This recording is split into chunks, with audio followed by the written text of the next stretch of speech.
Magandang araw mga kaibigan. Bigyan natin ng opinion, reaction ngayon itong post ng The Political Blogger 9 minutes ago. Breaking news, sabi niya.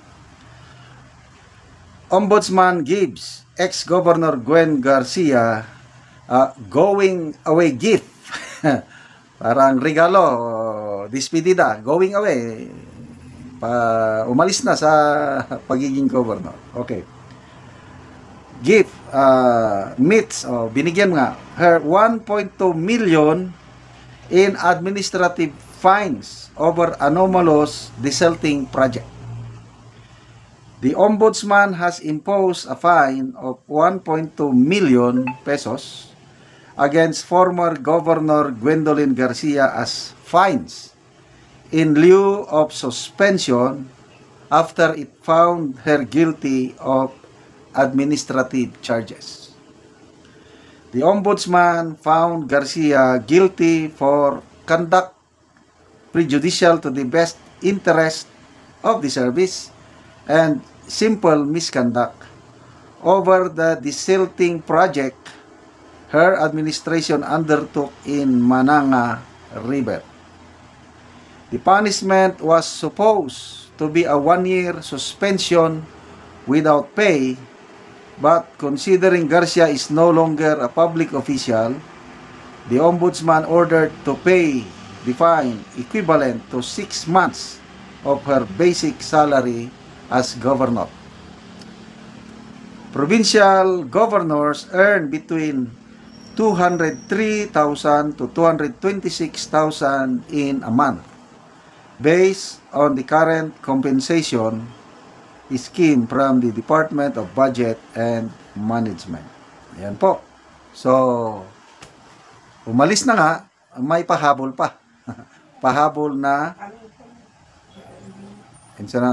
pahabol, hindi naman regalo. Pahabol na multa. So, salamat sa ombudsman. Dito mo makikita na nagtratrabaho talaga ang ating ombudsman. So, problema ngayon, sino ang isusunod na ombudsman?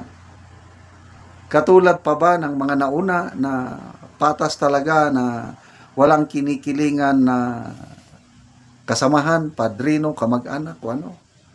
Kasi nga, ang mga ombudsman mulat sa pool galing sa judiciary. Karamihan, if not all, hindi ko alam yung mga karamihan ay retired Supreme Court Justices.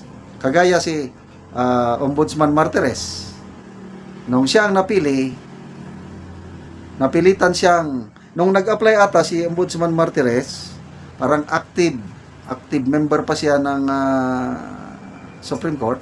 Nung napili, nag-retire para tanggapin niya ang posisyon ng ombudsman. So, katulad ngayon, may isang aplikante, Justice Samuel Gerlan. Active pa siya ngayon. Sana siyang mapili.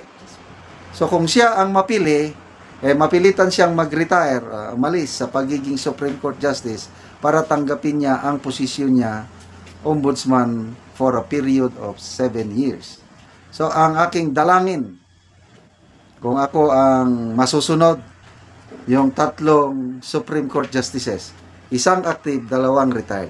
Ito yung nakikita ko na malakas na mapili sana para sila yung shortlist, sila yung pipiliin ng Judicial and Bar Council ay submit kay Presidente. Para tuloy-tuloy yung may maasahan tayo talaga na ombudsman na walang kinikilingan. Kasi ang trabaho ng ombudsman, hahabulin ang mga nangungurakot sa gobyerno. Lalo na ngayon, na talamak na ang korupsyon. Kaliwat kanan. Yung GSIS, 1 billion pesos ininvest sa online gambling, ngayon nalugi na. Kawawa ang mga members ng GSIS. Pera ng taong bayan, pera ng mga kawani ng gobyerno. Ininvest, online gambling. Ganyan na po ang So, may ongoing ngayon na Senate hearing tungkol sa online gambling. Sana matigil na ito. Kasi wala na. Nandun si Senator Marcoleta, ginigisa yung pagkur chairman. Grabe, ang dami nang nananawagan. Pasalamat tayo sa Catholic Bishops Conference of the Philippines. Sila yung malakas na boses. Si Cardinal David Bayon, yung presidente. Sumulat siya sa pagkur para hilingin na iban na ang online gambling. Sumagot pa naman ang pagkur chairman na sayang daw ang income. Laki daw ng income sa online gambling. Kaya sa galit, napikon na ano na ang cardinal, sabi niya, i-legalize nyo na rin ang pulburon. Siyab-siyaba. Kasi ganun din lang, online gambling, maadik ka. Pulburon, maadik ka. Bakit ang online gambling legal? Yung pulburon, illegal. Parehas man kayong magkaka-income.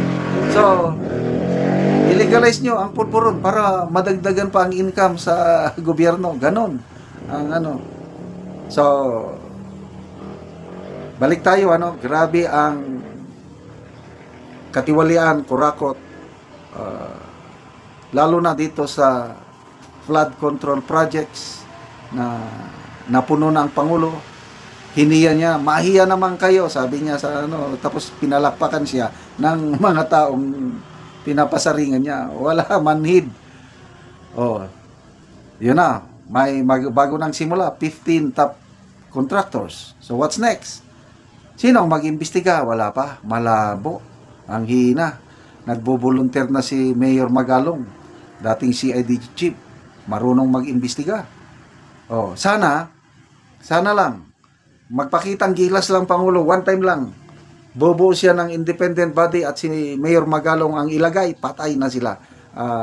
May pag-asa ng bayan natin pag ganun ang gagawin. But I don't know kung anong gagawin ng Pangulo. Malabo pa sa ngayon. Okay, salamat mga kaibigan sa inyong pagsubaybay sa ating channel.